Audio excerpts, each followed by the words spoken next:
하나님을 품고 살아가기. 1972년 출생으로 고려대학교 의학과 91학번 내과 전문의 안수연이라는 분이 있었다. 그는 키가 178cm의 건강한 체구를 가진 듬직한 의사였다. 그런데 그는 너무나 착한 그리스도인 의사로서 살신 성인의 삶을 살다가 젊은 나이에 유행성 출혈로 요절하였다. 안타깝게도 예수님처럼 33살에 죽음을 맞이한 것이다. 그는 자신의 성공보다 환자를 먼저 생각하는 바보로 살았다. 그래서 그를 기리는 책 제목이 그 청년, 바보 의사이다. 첫째, 그 청년, 바보 의사 안수연은 하나님 외에는 아무것도 모르는 바보였다. 둘째, 그는 의료파업 시절 불이익을 감수하며 환자를 사랑으로 지키는 바보였다. 셋째, 그는 의사 세계에서 유례없는 바보였다. 넷째, 그는 한없이 순진하고 착하기만 한 바보 의사였다. 하나님은 이 바보 의사를 통해 놀라운 일을 이루셨다. 수많은 사람에게 예수님을 생생하게 보여주었다. 그런데 애석하게도 그는 33살 청년으로 세상을 떠났다. 너무나 착한 성품 때문에 일찍 죽은 것 같다. 인생은 미묘한 수수께끼들로 가득 차 있다. 일반적으로 착한 사람일수록 고생이 많고 심지어 일찍 죽기도 한다. 반면에 악한 사람들은 나쁜 일을 하는데도 잘 되고 승승장구한다. 인기도 높다. 일반적으로 착하고 순진한 사람일수록 사람들에게 잘 알려지지 않는다. 인지도가 없다. 이 세상에서는 착하고 선한 사람들이 고난당하는 경우들도 많다. 병들어 고생하기도 한다.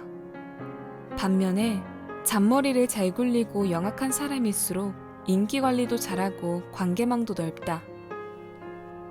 전도서 8장 14절 이하 말씀처럼 어떤 경우에는 착한 사람이 벌을 받고 나쁜 사람이 상을 받는 이치에 맞지 않는 일들도 비일비재하다. 지금도 이 세상 곳곳에서는 유권 무죄, 무권 유죄 현상이 벌어지고 있다. 그의 악행이 백일천하에 드러나는데도 무죄 판결을 받고 기고만장하다. 심지어 교회에서도 영악한 사람들이 인기를 누리고 표심을 얻는 일에서도 성공한다. 이런 현실을 살아가면서 우리는 고난과 손실을 감내하는 과정에서 때때로 Why me? 라고 호소해 볼 필요가 있다. 하나님, 왜 하필이면 저입니까? 왜 저에게 이런 일이 일어나야 합니까? 왜 우리 가정에 이런 슬픔이 찾아와야 합니까? Why me? 왜 하필이면 저입니까? 삶의 현장에는 그야말로 쉽게 이해되지 않는 수수께끼 같은 일들이 많다. 우리가 살펴볼 하박국서의 메시지는 인생의 미묘한 수수께끼를 풀어가는 스토리다. 역사적 배경은 아주 간단하다. 하나님의 백성으로 살아야 할 유다민족이 계속 범죄하자 하나님은 그 당시 패권국가 바벨론을 시켜서 징벌했다.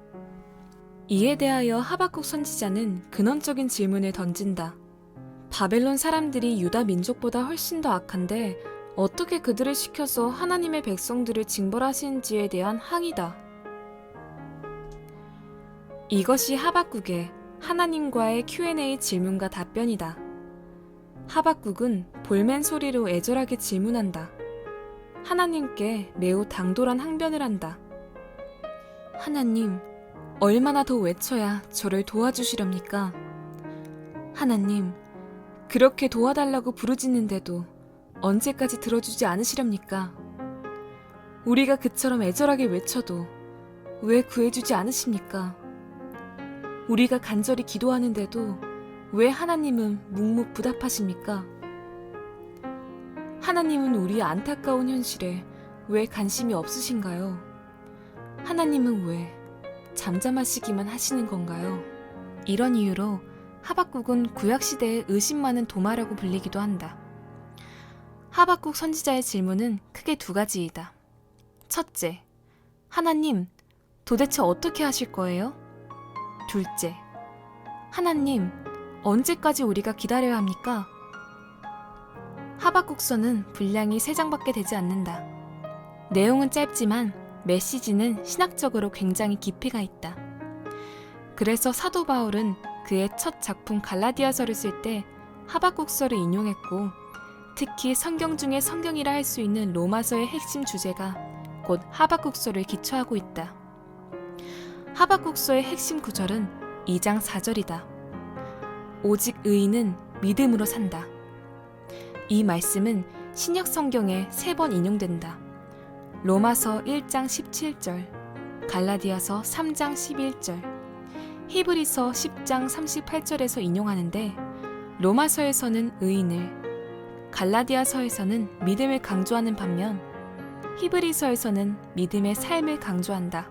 상황이나 주변 사람들 때문에 퇴보하지 말고 그냥 믿음으로 살아가라는 말씀이다. 하나님이 하시는 일에 관해 이해가 안 가더라도 믿음으로 끌어안고 살아가라는 깊은 메시지다.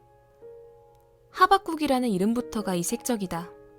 끌어안는다, 꽉 붙잡는다는 뜻이다. 하나님의 뜻이 이해가 안 되어도 그분을 끌어안고 살아가라는 깊은 메시지를 준다. 하나님이 하시는 일은 인간의 이해 차원을 뛰어넘기 때문에 믿음으로 끌어안고 살아가라는 것이다. 구약시대 모든 선지자들의 메시지는 하나님이 우리를 끌어안아 주심이 주제이다. 그런데 하박국서는 우리가 하나님을 끌어안고 살아가자는 메시지다. 우리는 인생의 어떤 소용돌이에서도 큰 뜻을 가지고 계신 하나님을 꼭 끌어안고 살라는 말씀이다. 사실 피조물 인간이 하나님을 얼마나 안다고 할 수 있을까? 그분의 깊이와 해안을 어느 정도 알 수 있을까? 인간적으로 회사에서도 평사원이 대표이사의 의중을 얼마나 간파할 수 있을까? 그러니 도무지 이해가 가지 않는 상황에서도 하나님을 끌어안고 살라는 역설의 메시지다. 하박국서는 구약시대의 예언서인데 예언의 메시지가 전혀 없다. 이스라엘의 미래, 인류의 미래에 대한 그 어떤 예언도 없다. 그 대신 우리가 하나님이 하시는 일에 충분히 이해하지 못해도 그분만을 신뢰하는 믿음으로 살아가라는 메시지다. 즉, 그분만을 끌어안고 살아가다 보면 새로운 미래가 다가온다는 희망 메시지다. 그래서 참된 믿음은 하나님의 신비를 통하여 인생의 수수께끼를 풀어간다고 말한다. 하박국서는 3S로 나눌 수 있다. 1장 사이닝, 탄식과 호소. 2장 사일런스, 침묵과 확신. 3장 싱잉, 찬양과 회복. 내용 전개가 대단히 심오하면서도 역동적이다. 항변, 침묵, 그리고 예배. 오늘 하박국 1장의 내용 전개는 복잡한 듯하지만 우리에게 주는 메시지는 아주 심플하다. 우리가 인생의 묘한 수수께끼를 풀어가려면 우선 하나님을 품고 살아가라는 말씀이다. 인생은 어차피 크고 작은 수수께끼들로 가득 차 있으니 우리는 때때로 하나님을 끌어안고 사는 믿음을 가져야 한다. 하나님이 나보다 고수이시기 때문이다. 그렇다면 어떤 믿음으로 살아가라는 메시지일까? 문제 중심이 아닌 해답 중심으로 살아가기. 우리가 살고 있는 세상은 쉽게 이해되지 않는 일들로 가득 차 있다. 우리가 날마다 경험하는 현실은 온갖 모순투성이다. 악한 자가 승승장구하고 갈수록 번성한다. 반면에 착한 사람들일수록 고생이 많다. 어쩌다가 드디어 빛을 볼만하면 일찍 생을 마감하기도 한다. 그야말로 쉽게 이해가 되지 않는 일들이 많다.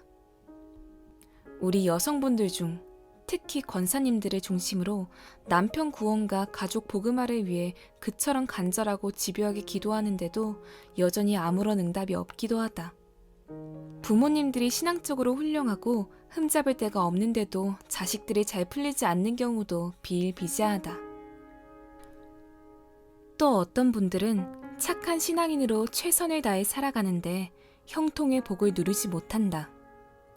이런 불가사의한 상황에서도 하나님을 꼭 끌어안고 살라는 역설의 메시지다. 우리는 때때로 모순된 삶의 현실에서 회의에 빠지지 말고 모든 의문을 하나님께 호소해야 한다. 우리는 문제 중심으로 살지 말고 해답 중심으로 살아야 한다. 문제에는 반드시 해답이 있기 마련이다. 우리 눈에는 답답하게 보여도 하나님께는 반드시 좋은 해법이 있다. 어떤 악조건에서도 믿음으로 풀어가려는 자를 위해 하나님은 제3의 대답을 갖고 계신다. 하나님은 오늘도 제3의 대답을 주실 줄 믿어보자. 문제를 주신 하나님께서 해답도 주실 줄 믿자. 희망 이론을 연구하는 심리학자들은 문제가 아닌 답에 집중하면 희망이 보인다고 한다. 그래서 오늘 하박국 1장의 결론은 하나님만이 인생의 피난처이심에 피력한다. 즉, 인생의 해답은 오직 하나님께만 있음을 선포한다. 모든 문제는 해답이 있다. 그러므로 우리는 문제를 만나면 왜? 라는 질문보다 어떻게? 라는 질문을 많이 할 필요가 있다. 어떤 문제든지 해결할 수 있다고 확신해야 한다. 우리 주변에 뛰어난 사람들은 많은 문제들을 극복한 해결 중심의 사람들이다. 큰 사람들일수록 큰 문제를 효과적으로 해결한 분들이다. 20세기 미국 교회의 거장 로버트 슐러 목사님의 딸 캐롤이 17살 고등학생 시절에 오토바이 사고로 한쪽 다리를 절단하게 되었다. 너무나 슬프고 절망적이었다. 캐롤은 의족을 하여 기우뚱거리며 걸었다. 그러던 어느 날 온 가족이 휴가를 보냈다. 태평양 앞바다에서 크루즈 여행을 했다. 하루를 보내고 저녁 시간이 되었다. 여행객들은 갑판 위에 나와 즐겁게 지내며 자기 가족들을 소개했다. 가족별로 장기 자랑을 했다. 순번에 따라 로버트 슐러 목사님 가족 차례가 되었다. 그런데 17살 난 금발의 소녀가 클러치를 딛고 다리를 절룩거리며 나왔다. 흥겨운 분위기는 잠시 가라앉았다. 그때 캐롤은 담대하면서도 또랑또랑하게 말했다. 여러분, 내가 어떻게 걷느냐는 문제가 아닙니다. 내가 누구와 함께 걷느냐가 더 중요합니다. 그리고 캐롤은 은은하게 노래했다. 저 장미꽃 위에 이슬 아직 맺혀있는 그때에 귀에 은은히 소리 들리니 주 음성 분명하다. 주가 나와 동행을 하면서 나를 친구 삼으셨네. 우리 서로 받은 그 기쁨은 알 사람이 없도다. 이 노래와 함께 사람들은 큰 감동을 받았다. 그날 밤 울지 않은 사람이 없다고 한다. 그렇다. 하나님은 인생의 뒤안길에서 흔들거리고 있는 나와 동행하여 주신다. 내가 무엇을 어떻게 해야 할지 모르는 상황에서도 하나님은 여전히 나와 함께하여 주신다. 당신은 요즘 어떤 당혹스러운 문제와 혼란에 빠져 있는가? 도저히 풀리기 어려운 어떤 불가항력적 현실에 부딪혀 있는가? 이해보다 믿음이 우선이다. 하박국서의 메시지와 성경의 주제는 하나님께는 해답이 있음을 믿고 살아가라는 말씀이다.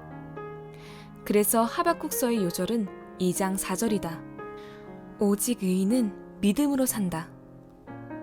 이 말씀은 오늘도 동일하다. 인생의 그 어떤 수수께끼 같은 문제도 주님께로 가져오기만 하면 그분이 풀어주신다. 모든 해법과 해답은 오직 주님께 있다. 예수님의 이름이 무엇인가? 메시아다. 문제의 해답자라는 뜻이다. 문제는 나에게 있어도 해답은 주님께 있다. 예수님께는 모든 해답이 있으시다. 그래서 주님은 십자가 앞에 가지고 나오라고 초청하신다. 공의에 얽매이는 대신 긍휼을 호소하며 살아가기. 하박국서의 메시지는 대단히 역설적이다. 1장 서론은 하나님의 공의에 초점을 맞춘다. 그런데 1장의 결론은 하나님의 사랑에 집중한다. 하박국은 공의의 하나님께 볼멘 소리 질문을 시작하다가 사랑의 하나님께 호소한다. 즉, 그는 회의적인 탄식으로 시작하다가 희망적인 탄원의 기도로 발전해 나간다. 오늘 본문 12절과 13절의 호소와 탄원은 이런 내용이다. 하나님, 주께서는 영원부터 계신 분이 아니십니까? 거룩하신 하나님, 우리가 이대로 죽는 것은 아니겠지요? 반석이신 하나님, 설마 악한 자들에게 징계의 일을 맡기신 것은 아니겠지요? 아니, 진담이실 리가 없습니다. 주님은 악을 묵과하시는 분이 아니십니다. 그렇다면 무슨 일이라도 하셔야 하지 않습니까? 어찌하여 침묵하고 계십니까? 주님은 마냥 보고만 계시지 않으실 거죠? 오늘 하박국의 메시지는 아주 간단하다. 애절한 긍휼 호소다. 긍휼 탄원이다. 하나님은 어떤 상황에서도 긍휼을 베풀어 주시기 때문이다. 성경 말씀 그대로 하나님은 진노 중에라도 마음을 바꾸어서 긍휼과 자비를 베풀어 주신다. 이것이 하나님의 본성이다. 하나님은 공의와 사랑의 균형을 이루신다. 오히려 하나님은 그 철저한 공의를 이루기 위해 예수님을 십자가에 못 박혀 죽게 하는 사랑을 베풀어 주신 것이다. 그래서 우리에게는 오직 은혜만이 필요한 것이다. 오직 긍휼만을 호소하며 살아가야 한다. 우리가 하나님의 공의의 열매이면 어느 누구나 심판의 대상에 불과하다. 피할 길이 없다. 그런데 인생의 문제 대부분은 하나님께서 공의를 따라 풀어가는 대신 긍휼로 해결해 주신다. 다윗이 인생의 숱한 시련을 겪으면서도 끝까지 버틸 수 있었던 비결이 여기에 있다. 하나님이여, 나를 긍휼히 여기시고 나를 긍휼히 여기소서. 예수님을 만나 기적을 체험했던 사람들의 공통점이 바로 긍휼 호소이다. 인생의 그 어떤 불행도 모두가 긍휼을 호소함으로 해결받았다. 기적을 일으켜주셨다. 따라서 문제는 내가 만들었고 사고는 내가 저질렀어도 하나님은 긍휼을 호소하는 자에게 새로운 해답을 주신다.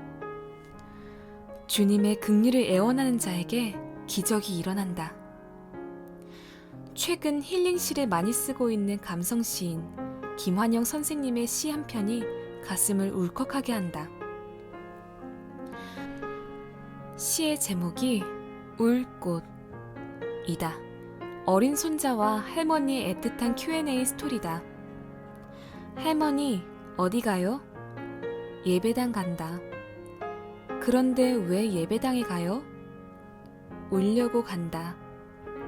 왜 예배당 가서 울어요? 울 데가 없다. 교회의 본질이 바로 이것이다. 마음껏 울 수 있는 은혜의 보좌여, 긍휼의 지성소다. 교회에 관하여 영어로 이런 표현이 있다. Safety space for the sinners. 죄인들을 위해 가장 안전한 장소. 교회는 십자가 밑에 나아와 주님의 긍휼을 호소하며 마음껏 울 수 있는 곳이다. 우리가 은밀한 골방에서 하염없이 펑펑 울며 기도할 때 자비의 손길을 체험할 것이다. 동방정 교회에서는 오래전부터 지저스 프레이어라는 쉬지 않고 드리는 기도가 있다. 그것은 곧 하나님의 아들 주 예수 그리스도시여, 저를 긍휼히 여기소서. 주여, 우리를 긍휼히 여기소서. 주여, 우리를 불쌍히 여기소서. 라틴어 속담에 이런 문장이 있다. 운명을 사랑하라. 이것은 체념적 숙명론이나 비관적 운명론을 말하는 것이 아니다. 하나님의 큰 뜻과 복된 섭리를 믿는 신앙으로 그분을 품고 살아가라는 메시지다. 하박국서의 주제는 이 한마디다. Trust me. 나만 믿어라. 즉, 모든 해답은 그분에게 있으며 주님은 오직 자비와 긍휼로 모든 문제를 풀어주시기 때문이다. 그래서 1장의 메시지는 인생의 그 어떤 수수께끼 같은 현실에서도 하나님만을 품고 살아가라고 격려한다. 이렇게 고백해보자. 하나님을 품고 살아가자. 하나님을 품고 살아가기. 1972년 출생으로 고려대학교 의학과 91학번 내과 전문의 안수연이라는 분이 있었다. 그는 키가 178cm의 건강한 체구를 가진 듬직한 의사였다. 그런데 그는 너무나 착한 그리스도인 의사로서 살신 성인의 삶을 살다가 젊은 나이에 유행성 출혈로 요절하였다. 안타깝게도 예수님처럼 33살에 죽음을 맞이한 것이다. 그는 자신의 성공보다 환자를 먼저 생각하는 바보로 살았다. 그래서 그를 기리는 책 제목이 그 청년, 바보 의사이다. 첫째, 그 청년, 바보 의사 안수연은 하나님 외에는 아무것도 모르는 바보였다. 둘째, 그는 의료파업 시절 불이익을 감수하며 환자를 사랑으로 지키는 바보였다. 셋째, 그는 의사 세계에서 유례없는 바보였다. 넷째, 그는 한없이 순진하고 착하기만 한 바보 의사였다. 하나님은 이 바보 의사를 통해 놀라운 일을 이루셨다. 수많은 사람에게 예수님을 생생하게 보여주었다. 그런데 애석하게도 그는 33살 청년으로 세상을 떠났다. 너무나 착한 성품 때문에 일찍 죽은 것 같다. 인생은 미묘한 수수께끼들로 가득 차 있다. 일반적으로 착한 사람일수록 고생이 많고 심지어 일찍 죽기도 한다. 반면에 악한 사람들은 나쁜 일을 하는데도 잘 되고 승승장구한다. 인기도 높다. 일반적으로 착하고 순진한 사람일수록 사람들에게 잘 알려지지 않는다. 인지도가 없다. 이 세상에서는 착하고 선한 사람들이 고난당하는 경우들도 많다. 병들어 고생하기도 한다. 반면에 잔머리를 잘 굴리고 영악한 사람일수록 인기관리도 잘하고 관계망도 넓다. 전도서 8장 14절 이하 말씀처럼 어떤 경우에는 착한 사람이 벌을 받고 나쁜 사람이 상을 받는 이치에 맞지 않는 일들도 비일비재하다. 지금도 이 세상 곳곳에서는 유권 무죄, 무권 유죄 현상이 벌어지고 있다. 그의 악행이 백일천하에 드러나는데도 무죄 판결을 받고 기고만장하다. 심지어 교회에서도 영악한 사람들이 인기를 누리고 표심을 얻는 일에서도 성공한다. 이런 현실을 살아가면서 우리는 고난과 손실을 감내하는 과정에서 때때로 Why me? 라고 호소해 볼 필요가 있다. 하나님, 왜 하필이면 저입니까? 왜 저에게 이런 일이 일어나야 합니까? 왜 우리 가정에 이런 슬픔이 찾아와야 합니까? Why me? 왜 하필이면 저입니까? 삶의 현장에는 그야말로 쉽게 이해되지 않는 수수께끼 같은 일들이 많다. 우리가 살펴볼 하박국서의 메시지는 인생의 미묘한 수수께끼를 풀어가는 스토리다. 역사적 배경은 아주 간단하다. 하나님의 백성으로 살아야 할 유다 민족이 계속 범죄하자 하나님은 그 당시 패권국가 바벨론을 시켜서 징벌했다. 이에 대하여 하박국 선지자는 근원적인 질문을 던진다. 바벨론 사람들이 유다 민족보다 훨씬 더 악한데 어떻게 그들을 시켜서 하나님의 백성들을 징벌하시는지에 대한 항의다. 이것이 하박국의 하나님과의 Q&A 질문과 답변이다. 하박국은 볼멘 소리로 애절하게 질문한다. 하나님께 매우 당돌한 항변을 한다. 하나님, 얼마나 더 외쳐야 저를 도와주시렵니까? 하나님, 그렇게 도와달라고 부르짖는데도 언제까지 들어주지 않으시렵니까? 우리가 그처럼 애절하게 외쳐도 왜 구해주지 않으십니까? 우리가 간절히 기도하는데도 왜 하나님은 묵묵부답하십니까? 하나님은 우리의 안타까운 현실에 왜 관심이 없으신가요? 하나님은 왜 잠잠하시기만 하시는 건가요? 이런 이유로 하박국은 구약시대의 의심 많은 도마라고 불리기도 한다. 하박국 선지자의 질문은 크게 두 가지이다. 첫째, 하나님, 도대체 어떻게 하실 거예요? 둘째, 하나님, 언제까지 우리가 기다려야 합니까? 하박국서는 분량이 3장밖에 되지 않는다. 내용은 짧지만 메시지는 신학적으로 굉장히 깊이가 있다. 그래서 사도 바울은 그의 첫 작품 갈라디아서를 쓸 때 하박국서를 인용했고, 특히 성경 중에 성경이라 할 수 있는 로마서의 핵심 주제가 곧 하박국서를 기초하고 있다. 하박국서의 핵심 구절은 2장 4절이다. 오직 의인은 믿음으로 산다. 이 말씀은 신약 성경에 3번 인용된다. 로마서 1장 17절, 갈라디아서 3장 11절, 히브리서 10장 38절에서 인용하는데, 로마서에서는 의인을, 갈라디아서에서는 믿음을 강조하는 반면 히브리서에서는 믿음의 삶을 강조한다. 상황이나 주변 사람들 때문에 퇴보하지 말고 그냥 믿음으로 살아가라는 말씀이다. 하나님이 하시는 일에 관해 이해가 안 가더라도 믿음으로 끌어안고 살아가라는 깊은 메시지다. 하박국이라는 이름부터가 이색적이다. 끌어안는다, 꽉 붙잡는다는 뜻이다. 하나님의 뜻이 이해가 안 되어도 그분을 끌어안고 살아가라는 깊은 메시지를 준다. 하나님이 하시는 일은 인간의 이해 차원을 뛰어넘기 때문에 믿음으로 끌어안고 살아가라는 것이다. 구약시대 모든 선지자들의 메시지는 하나님이 우리를 끌어안아 주심이 주제이다. 그런데 하박국서는 우리가 하나님을 끌어안고 살아가자는 메시지다. 우리는 인생의 어떤 소용돌이에서도 큰 뜻을 가지고 계신 하나님을 꼭 끌어안고 살라는 말씀이다. 사실 피조물 인간이 하나님을 얼마나 안다고 할 수 있을까? 그분의 깊이와 해안을 어느 정도 알 수 있을까? 인간적으로 회사에서도 평사원이 대표이사의 의중을 얼마나 간파할 수 있을까? 그러니 도무지 이해가 가지 않는 상황에서도 하나님을 끌어안고 살라는 역설의 메시지다.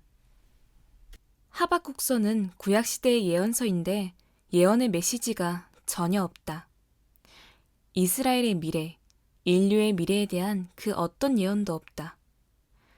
그 대신 우리가 하나님이 하시는 일에 충분히 이해하지 못해도 그분만을 신뢰하는 믿음으로 살아가라는 메시지다.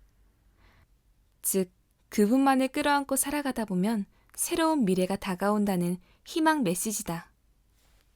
그래서 참된 믿음은 하나님의 신비를 통하여 인생의 수수께끼를 풀어간다고 말한다. 하박국서는 3S로 나눌 수 있다. 1장, 사이닝, 탄식과 호소. 2장, 사일런스, 침묵과 확신. 3장, 싱잉, 찬양과 회복. 내용 전개가 대단히 심오하면서도 역동적이다. 항변, 침묵, 그리고 예배. 오늘 하박국 1장의 내용 전개는 복잡한 듯하지만 우리에게 주는 메시지는 아주 심플하다. 우리가 인생의 묘한 수수께끼를 풀어가려면 우선 하나님을 품고 살아가라는 말씀이다. 인생은 어차피 크고 작은 수수께끼들로 가득 차 있으니 우리는 때때로 하나님을 끌어안고 사는 믿음을 가져야 한다. 하나님이 나보다 고수이시기 때문이다. 그렇다면 어떤 믿음으로 살아가라는 메시지일까? 문제 중심이 아닌 해답 중심으로 살아가기. 우리가 살고 있는 세상은 쉽게 이해되지 않는 일들로 가득 차 있다. 우리가 날마다 경험하는 현실은 온갖 모순투성이다. 악한 자가 승승장구하고 갈수록 번성한다. 반면에 착한 사람들일수록 고생이 많다. 어쩌다가 드디어 빛을 볼만하면 일찍 생을 마감하기도 한다. 그야말로 쉽게 이해가 되지 않는 일들이 많다. 우리 여성분들 중 특히 권사님들을 중심으로 남편 구원과 가족 복음화를 위해 그처럼 간절하고 집요하게 기도하는데도 여전히 아무런 응답이 없기도 하다.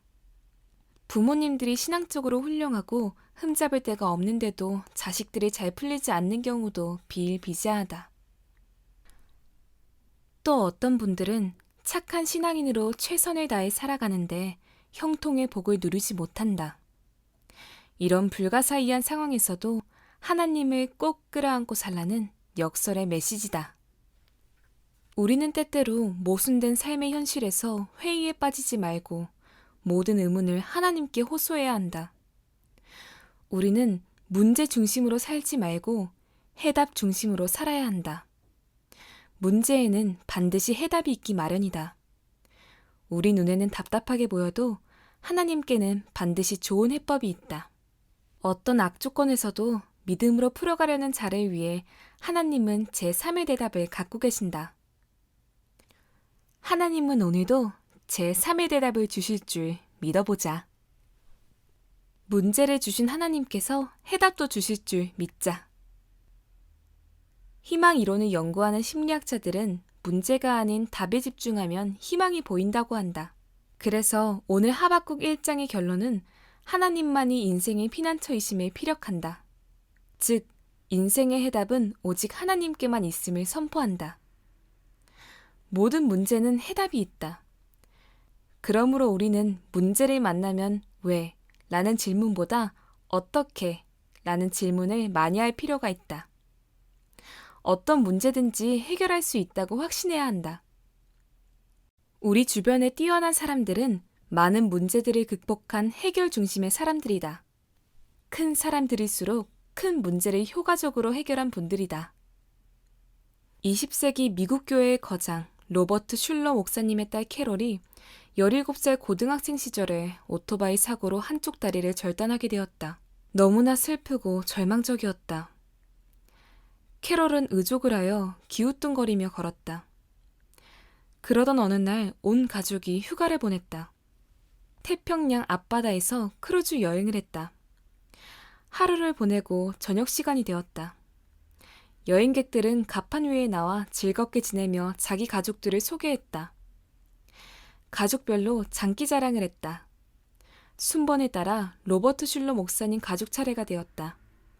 그런데 17살 난 금발의 소녀가 클러치를 딛고 다리를 절룩거리며 나왔다. 흥겨운 분위기는 잠시 가라앉았다. 그때 캐롤은 담대하면서도 또랑또랑하게 말했다. 여러분, 내가 어떻게 걷느냐는 문제가 아닙니다. 내가 누구와 함께 걷느냐가 더 중요합니다. 그리고 캐롤은 은은하게 노래했다. 저 장미꽃 위에 이슬 아직 맺혀있는 그때에 귀에 은은히 소리 들리니 주 음성 분명하다. 주가 나와 동행을 하면서 나를 친구 삼으셨네.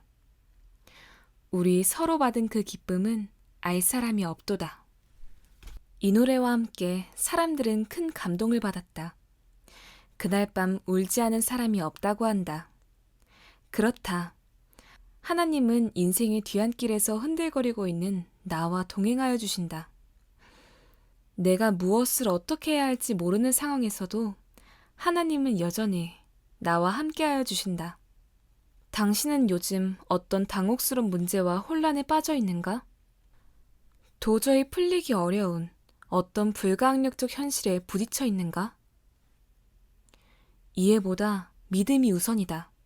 하박국서의 메시지와 성경의 주제는 하나님께는 해답이 있음을 믿고 살아가라는 말씀이다.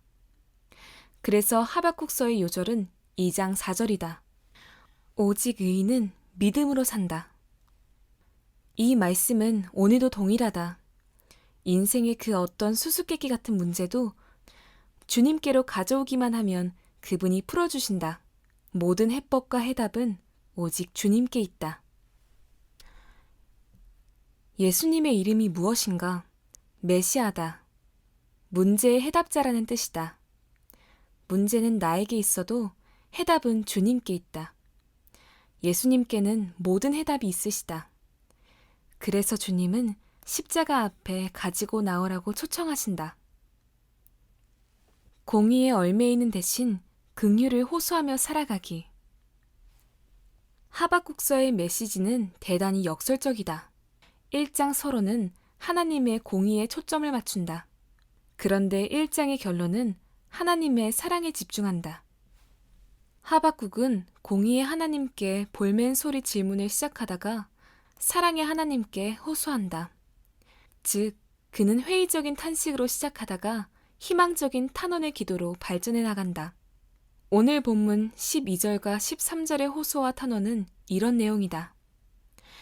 하나님, 주께서는 영원부터 계신 분이 아니십니까? 거룩하신 하나님, 우리가 이대로 죽는 것은 아니겠지요? 반석이신 하나님, 설마 악한 자들에게 징계의 일을 맡기신 것은 아니겠지요? 아니, 진담이실 리가 없습니다. 주님은 악을 묵과하시는 분이 아니십니다. 그렇다면 무슨 일이라도 하셔야 하지 않습니까? 어찌하여 침묵하고 계십니까? 주님은 마냥 보고만 계시지 않으실 거죠? 오늘 하박국의 메시지는 아주 간단하다. 애절한 긍휼 호소다.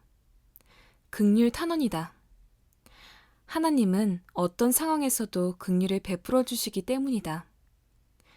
성경 말씀 그대로 하나님은 진노 중에라도 마음을 바꾸어서 긍휼과 자비를 베풀어 주신다. 이것이 하나님의 본성이다. 하나님은 공의와 사랑의 균형을 이루신다. 오히려 하나님은 그 철저한 공의를 이루기 위해 예수님을 십자가에 못 박혀 죽게 하는 사랑을 베풀어 주신 것이다.